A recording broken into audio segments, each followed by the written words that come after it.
bless the Lord, those that have given, those that have not given, unfortunately, that's the fortune of making this world as it seems.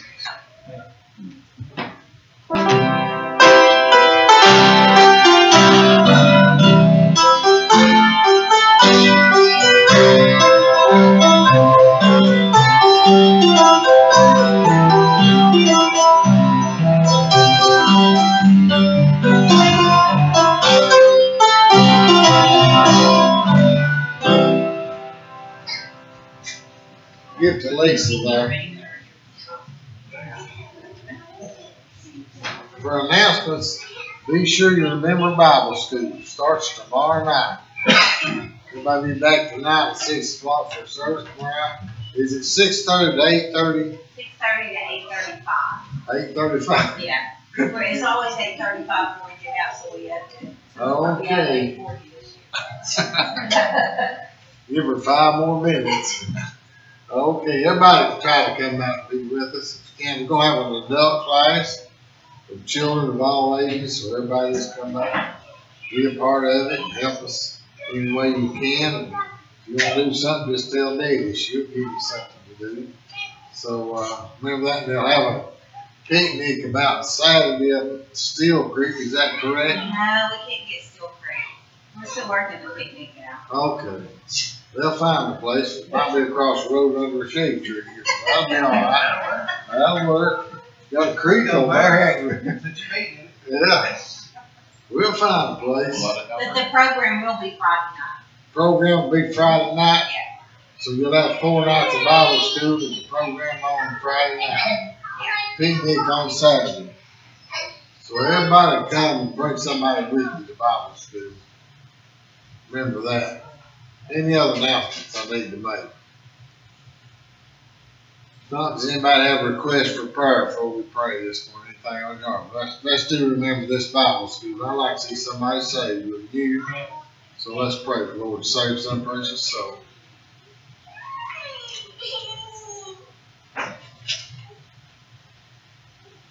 Well, everyone will. Let's go around all of you and pray this morning.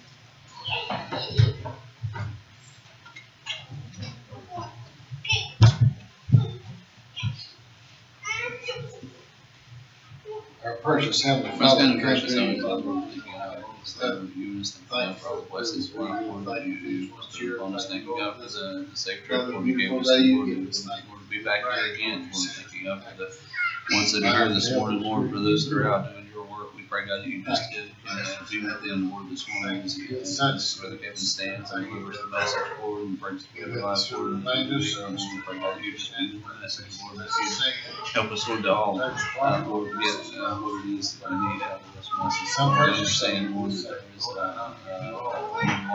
about, so there's just we need you, Lord, all this day in fellowship with you, and thank you, thank God, and your praise, Lord, us. Lord, be with us, Bible school, and teachers, Lord, we pray that you just be with you, Lord, and all these things we ask today in Jesus' name. Amen. Amen. Okay, Debbie, I believe that's what I'm supposed to do. Would you come this time and take care of our singing?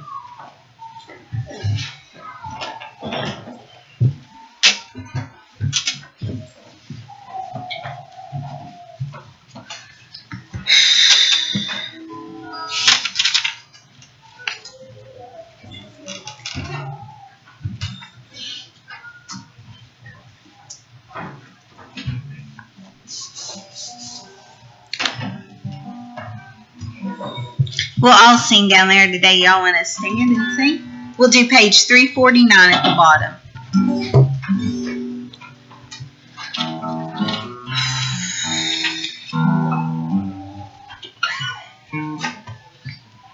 $349. Yeah, stand.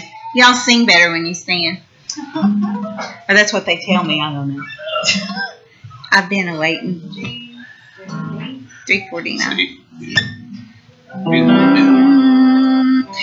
Many years I've traveled on this weary road, watched the fleeting changes, tried to share some love.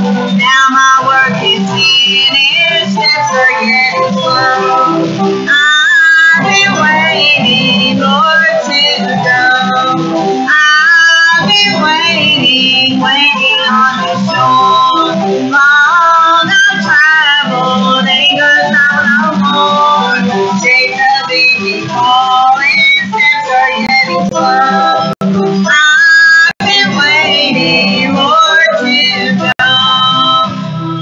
still a little weary, not forgetting Him.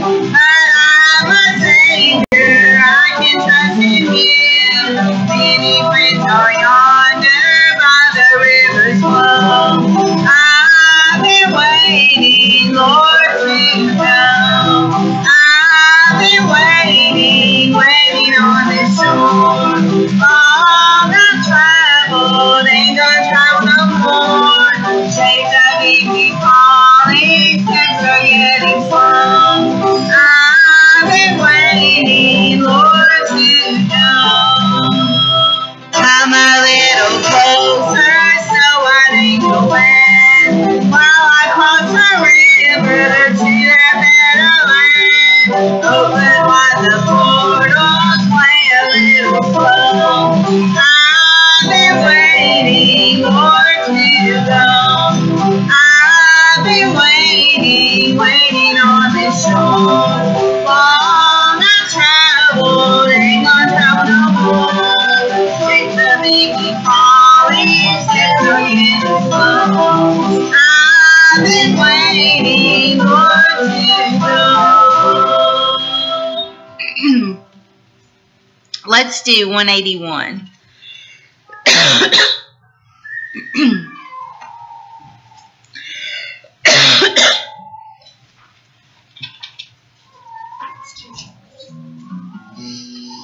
It's two sharps. Let's roll the D.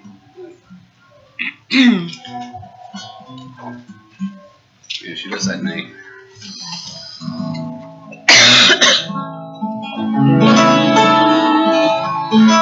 Blessed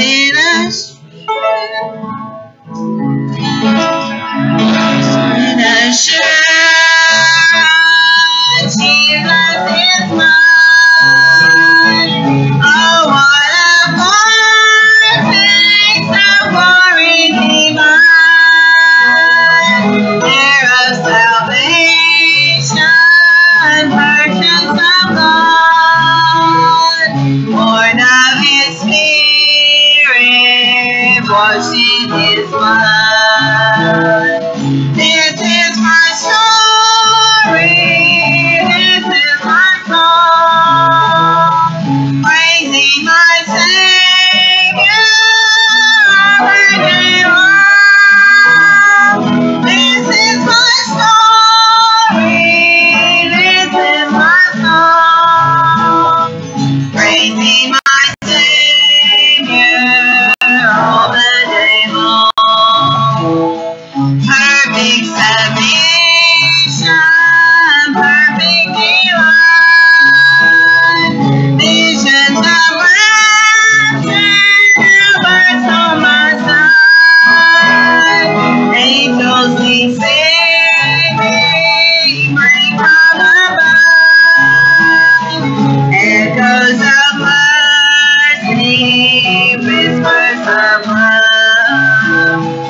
This is my story, this is my song, praising my Savior all the day long.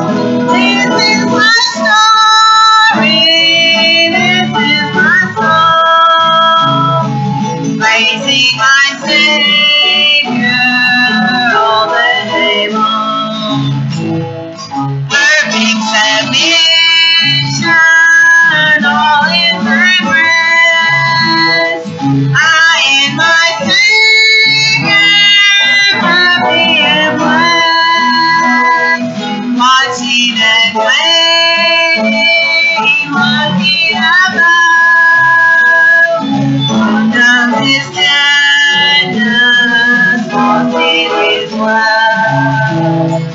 This is my story, this is my song, praising my Savior all the day long. This is my story, this is my song, praising my Savior all the day long. Let's do 358. at the top.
With Christ as the eternal one, won't it be wonderful then? Praising and adoring the matchless eternal one, won't it be wonderful then?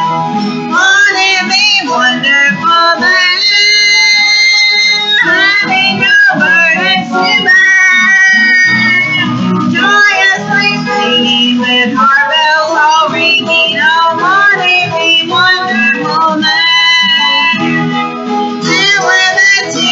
Will never be sweeping us, won't it be wonderful then? Sure that forever the Lord will be keeping us, won't it be wonderful then? Won't it be wonderful then? Having no burdens to bear, joyously singing with heart bells all ringing, oh, won't it be wonderful then? Let's do my all-time favorite Christmas song, 366. It's the easy one.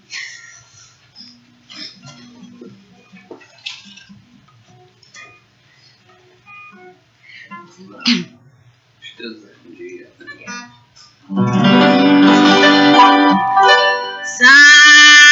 Silent night, holy night, all is calm, light is bright, round your dark mother and child, holy so tender and mild, sleep in heavenly peace, sleep in heavenly peace. Silent night, holy night, shepherds pray at the sun, glorious streams from heaven above, heavenly hosts sing hallelujah. Christ the Savior is born. Christ the Savior is born. Silent night, holy night, silent one, pure light, radiant beams from the holy face, with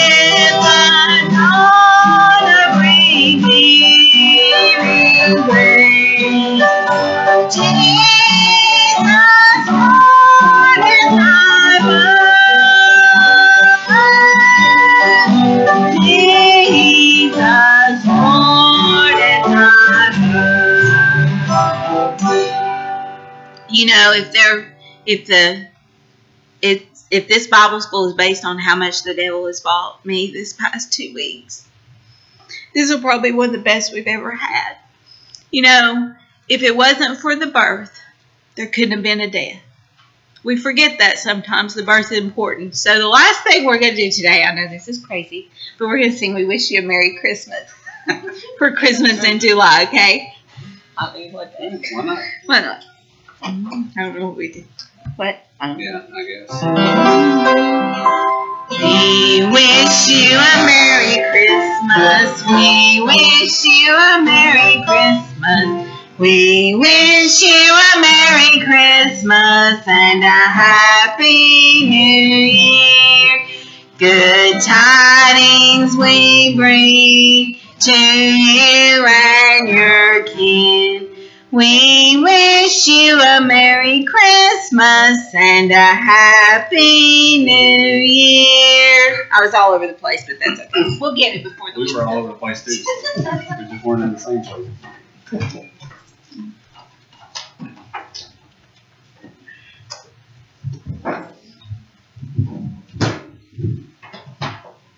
Yeah, I'm so disappointed. Nobody's made fun of my tie yet this morning. It's a Christmas tie. See, I'm telling you. I figured we better get. I grabbed the red shirt and I was like, I wonder what tie's going to go with this. And then when I saw that one, it was like the first one on my rack this morning. I was like, oh, I better do that since we're doing Christmas in July. And I know those of you who are watching, our Bible school theme is Christmas in July, and you know it's we should be celebrating Christmas each and every single day. Should be celebrating Easter every single day because that's what it's all about. But certainly good to be back. Like I said in Sunday school, you know, it seems like we've been gone a while, but you know it's it was a good trip. We had a good time. We didn't have any bears on our front porch, but we did run out of hot water, so which is almost as bad, I guess. But at least for the people sitting next to Barbie on the plane, it was. Because she didn't have a chance to take a shower that morning. So we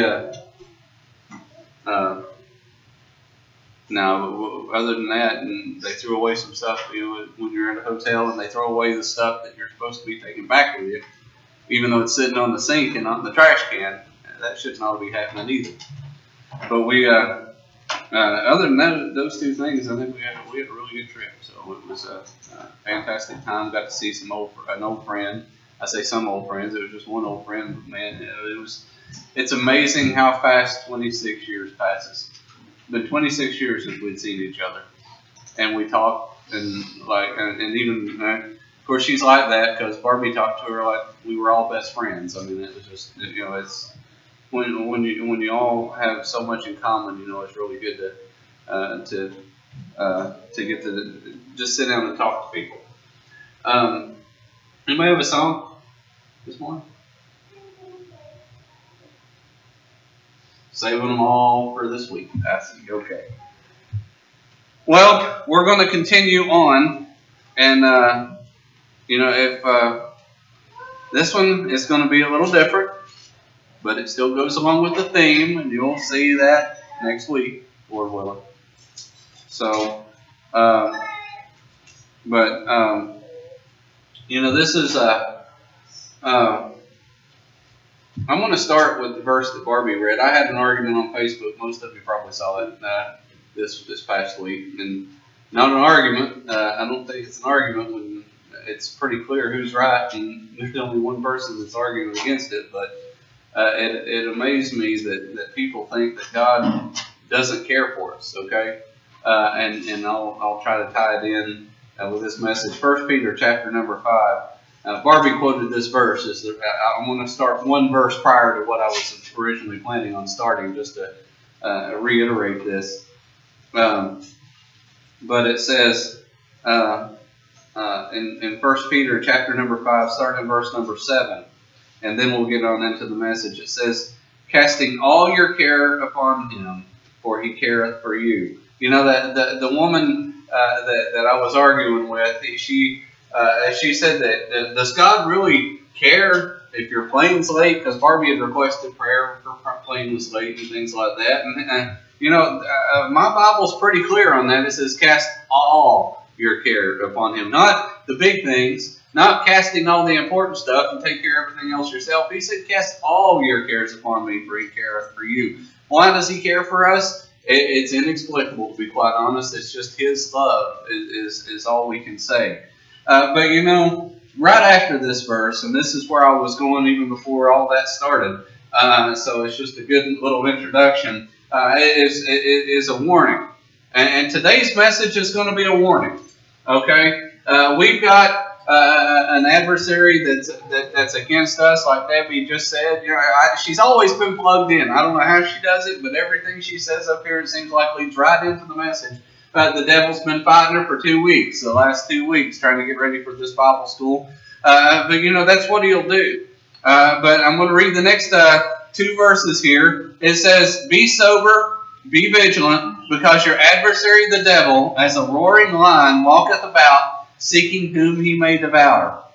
Whom resisteth steadfast in the faith, knowing that the same afflictions are accomplished in your brethren that are in the world. You know, the one thing that we can take comfort in is knowing that he's not just after us. As a matter of fact, I've always heard is if the devil's after you, count it a blessing, because that means he hasn't got you yet. If he's not after you, then you need to watch out, because he's probably already got you. But you know, I wanted to call this is my message that keeps me ordained into the Northern Quarterly meeting, because every now and then, when I first joined, I went to a few of the different churches, and I went to the quarterly meetings, and it seemed like every one of them had these 3-point bullet messages that all started with the same letter. This one's actually going to be probably closer to 5. We'll just see how God leads with this messages. But I wanted to talk to you about the evil adversary today that we face. You know, we face a devil. Make no mistake about it. If you believe in God today, you better believe in the devil. As a matter of fact, I was reading a thing on Facebook just last night. It was talking about you know, a professor that was giving a student down the road and couldn't figure out. He says, well, did God create evil? Well, evil isn't necessarily a thing any more than cold is. And that's what the student finally told the professor. Cold is not a real thing. You can't measure cold. All you can do is measure heat. Cold is just simply what we use to describe the absence of what we call heat. Well, you know, you know, I don't like cold. I'll be honest with you. Why? Because I don't like the absence of heat. I like to have a little bit of warmth, you know. And you know, as Christians today, evil today is not necessarily something in and of itself, but it's just the absence of good. God is good, and the problem with the world today is they push God so far away that evil moves in and takes over. Darkness is the same way. The Bible says that the darkness comprehended it not. When the light shineth in darkness, and the darkness comprehended it not, never turned a light on and had the darkness win. You know, every now and then the light blows, you replace the light shines. When the light decides to shine, the darkness can't stop it. Well, that's what I wanted to talk to you about today, is that absence of God and that presence of the devil today. There's a real adversary today that is, as it says here, walking about, seeking as a because your adversary the devil, as a roaring lion, walking about, seeking whom he may devour. And you know, as I think about a lion, you watch the Discovery Channel, and you think about how a lion hunts. He doesn't just walk up and run, and he's not faster than the things that he's chasing. A lot of times those things are faster, and if they see the lion coming, they can run away. But what does he do? He sneaks in that grass, he crouches down, and you'll watch him hunt, and they'll crouch down, and he'll be camouflaged to where you're right up on him before you realize it. Make no mistake about it, the devil works exactly the same way today. He's not here necessarily in an obvious way, but when he gets ready to pounce, make no mistake about it, he will pounce, and you won't even know he's been there until he's already pounced. And the thing is, we need to be sober, we need to be vigilant, we need to look around, we need to check our surroundings. You know, we were on a hike one time, going up to a waterfall down in Greenville, and there was this one boy that was walking along, and he was just walking along, not paying any attention, and he stepped on the head of a snake. Now, it's a good thing he stepped on the head. If he had stepped on the tail, it would have reached around probably and bit him. But he had no idea that snake was there. How did we know the snake was there? Because after he stepped on it, I was looking down at the trail to see where I was stepping. That's what we need to be. We need to be vigilant. We need to be looking around. We need to understand our surroundings and see the devil coming from afar off. Because if we do that, we'll be able to flee from him. And get away from him, just like Joseph did when Potiphar's wife, tried to entice him. But how does the devil work? And I guess the devil starts with D, and so everything I thought of that he does starts with the letter D. The first thing he does is what? Deceive you. Okay, he wants you to think. Just like that woman was deceived that I was arguing with on Facebook the other day, he wants you to think that he is the right one. You know, I remember preaching one of my very first messages that I ever preached away from my home church. I stood up and I preached about the temptation of Christ. And what did he do? He told Jesus, he says, whatsoever I have, whatsoever you see here has been given to me to give to whomever I choose.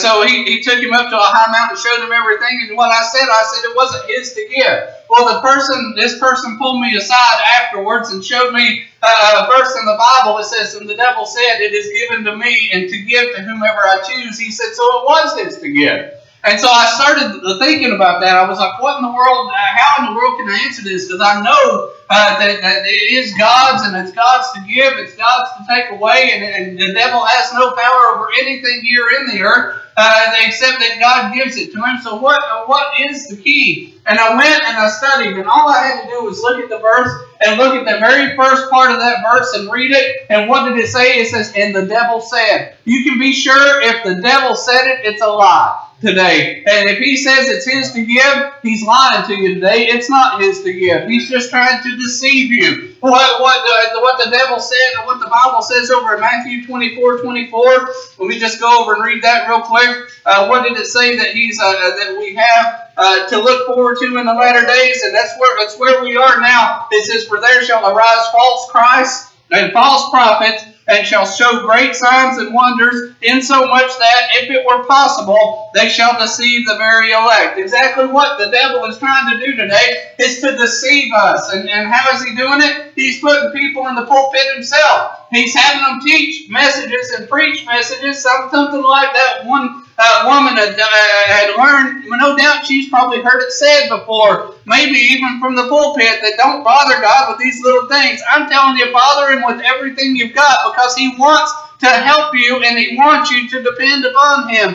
But see, this woman had been deceived. And she still is deceived unless she's changed her mind since Thursday or Friday or Wednesday, I guess it was. Unless she's changed her mind since then, she's still deceived. And you know, that's what's sad about it. The world today is walking around thinking there are so many ways to get to heaven, thinking that all you have to do is believe in God and that's all it is. No, you have to believe in God's Son, and there's nothing else you have to add to it. You have to believe with thine heart that God has raised him from the dead and confess with your mouth. That's all you've got to do to be saved. There's nothing to add to it. There's nothing to take away from it.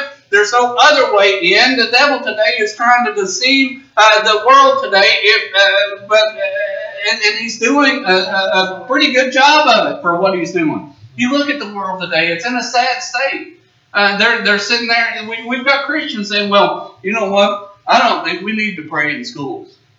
I've heard Christians say that. I tell you what, I think we need to pray in schools. I don't think we need to have the schools teaching us how to pray necessarily, but I think we need to pray in schools. I think we need to still talk to God each and every time that we kneel down. I believe we pray without ceasing. I believe we ought to be in touch with Him, because if we get in touch with Him, the closer we are to God, the farther the devil has to stay away. Yes. But we give him a chance, don't we? I've heard people say that the devil's been on my back so much. And you know, the next thing I wanted to talk about today is discouragement.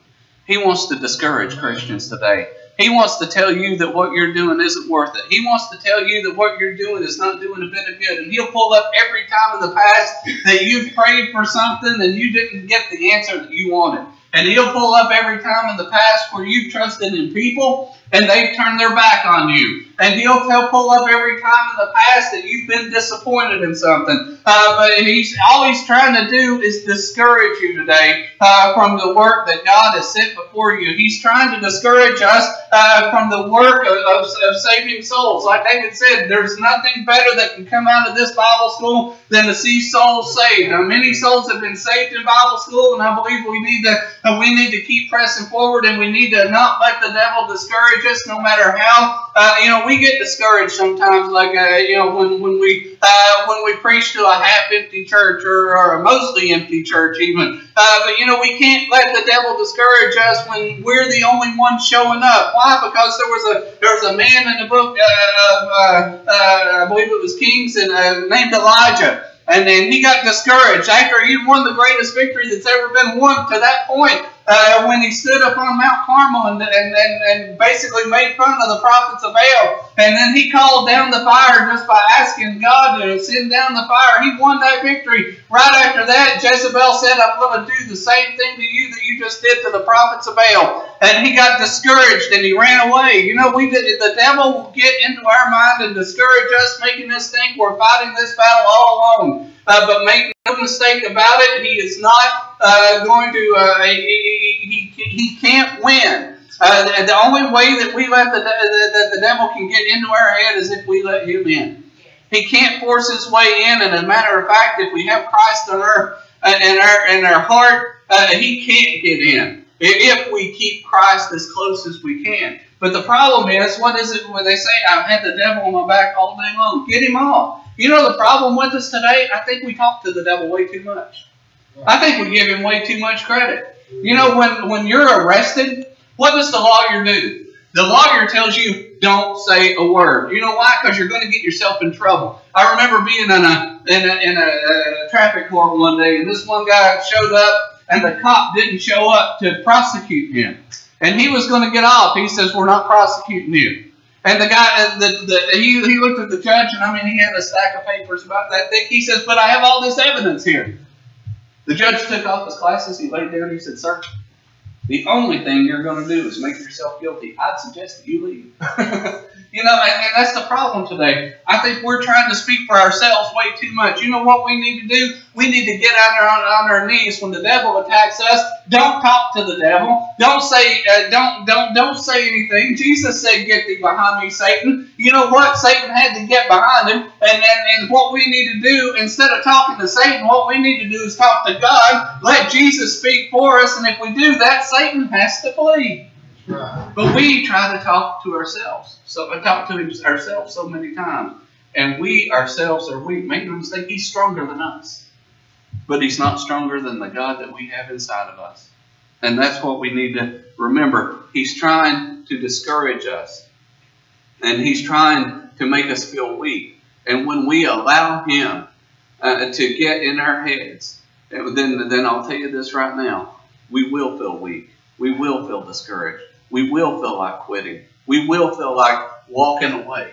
And we will say it's just not worth it.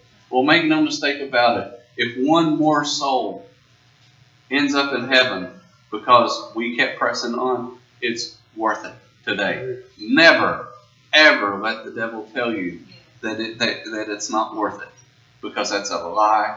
And like I said, he is a deceiver. He's the father of it. He's out to seeking whom he may devour. He's out to destroy today. He's out to destroy anything that God has built. You look at the temple that was built when Solomon built it, and what did he say? He said, who knows if the people that follow after me, this is in Ecclesiastes, he says, who knows if the people that follow after me are going to be a fool? He said, I built all this stuff and it's all vanity, it doesn't matter. And you know, the devil came along, and sure enough, God allowed the Babylonians in, but the devil took full advantage of it. The devil and destroyed the temple that Solomon had built. And you know, Jesus came along. What did he do? Tried to destroy him on that cross. But you see, God had other plans. You see, every time the devil tries to destroy, God uses that opportunity to build it back up. Sometimes a lot of things, the best thing that can happen to us is to be destroyed. I'll tell you this right now. There was one day that I got destroyed on that when I knelt down at that altar, and you know, my whole body, my whole soul just had to be destroyed so that God could rebuild it into what He wanted it to be. The devil's trying to take what God's built inside of me and destroy it each and every single day. How does he do it? Through the discouragement, through the deception. He's trying to destroy everything that God has built. But make no mistake about it, I've read the end of the book. No matter how much he tries, he's never going to win. It's going to end up, yes, the world is going to be destroyed, but so is the devil himself into that lake of fire. As a matter of fact, he's probably going to be the third resident of that lake of fire. The first one is the Antichrist. The second one's the false prophet. I think the devil gets thrown in after 1,000 years is finished. And then everybody else that the devil is taking with him. He is interested in taking each and every soul. He knows he's doomed to spend eternity in hell, and he just wants to take as many as he can with him. That's his whole plan. How does he do it? By deception, by discouragement, by getting us to the point where we feel like that we can't go on. So let's not let him win, because God said that he is stronger. He who is in me is stronger than he who is in the world. Is greater than he who is in the world. He who is the one that we have in us is greater than anything the devil can throw at us. Make no mistake about it. He will be destroyed in the end, even though that's what his purpose is now. He is out to destroy. He's out to discourage. He's out to deceive. I had about 3 more, but I'm not thinking of them right now. I don't write things down, and I just never have. But you know, he really does. And I'm thinking other D words that just aren't going to work. But he is he is out to destroy us, and to discourage us, to devour us. You know, all these things. And see, there it is. There's my northern quarter. I got 3 points. There you go. That's enough, I guess. And that's all God wants today. Y'all come on. Let's not let the devil win this week. If we don't have as many as we wanted to in the first night, let's just pray that much harder and invite that many more. If everybody we invite doesn't show up the second night, invite that many more. And let's get them out here, because we don't know that one that we decided we weren't going to be discouraged. We're not going to be deceived by the devil to have him say that it's not worth it. Let's all stand. Page 173. Once I wandered in darkness unseen, till the Savior came knocking at my heart, and I opened the door, let him in. Now rich blessings to me he imparts. I will never turn back. He's my light every day. No, I'll never turn back. For my Savior is leading the way.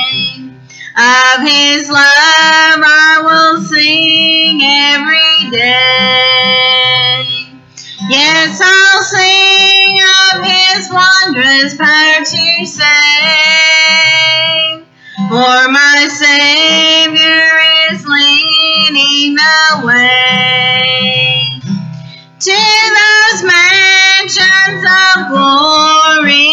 above. I will never turn back. He's my light every day. No, I'll never turn back. For my Savior is leading the way. You know, it's still not hitting me, so maybe I just can't count. Maybe you just have 3. So, everybody come back tonight. We're usually pretty quick on Sunday night anyway, so are we going to decorate afterwards? We're going to decorate afterwards. Okay, so we'll just decorate afterwards. We're usually pretty quick on Sunday night anyway, so we'll decorate afterwards. So everybody plan on helping out with that if you can. Trying to think if there's anything else. Anybody have anything? 6:30 every night this week. 6 o'clock tonight though. 6 o'clock tonight for service and 6:30 every night this week. So. We are serving supper this week. Yeah, so don't worry about eating before you come. Just come on out, and we'll have plenty to eat. If we don't have plenty to eat, you know what? I'll go out and get some. Amen. I hope we don't. I hope we run out of food and I'll have to go out and get something. That's fine with me. And if I can't carry enough, I'll send David out to get something. So. Yeah, he'll probably eat before he gets back. That's the problem. If y'all have Christmas decorations that you want to help us out with, just bring them tonight and we'll find a place for them. So we got a lot of stuff out in the vehicle still. Yeah. And my vehicle too. All right. Anybody else have anything? Just remember the devil is real. And next Sunday, Lord willing, I will let you know if nobody has any more guesses, I'll let you know what the series is all about. So far, I've had a lot of guesses. Only Barbie knows now. I gave her one big clue, and she finally got it. And it wasn't even the way I was thinking that it would help her. But okay. So, all right. Anybody? All right, Dallas, did you dismiss us today? Father in heaven, we thank you for this day. We thank you for your blessings. We ask you, God, to watch over us all as we travel to our homes, Lord. Be with us as we travel back to Manassas, God. We ask you blessings upon this church, Father, to help grow, Lord. We pray in spirit and knowledge. Lord, go with us this day in Jesus' name. Amen. Amen.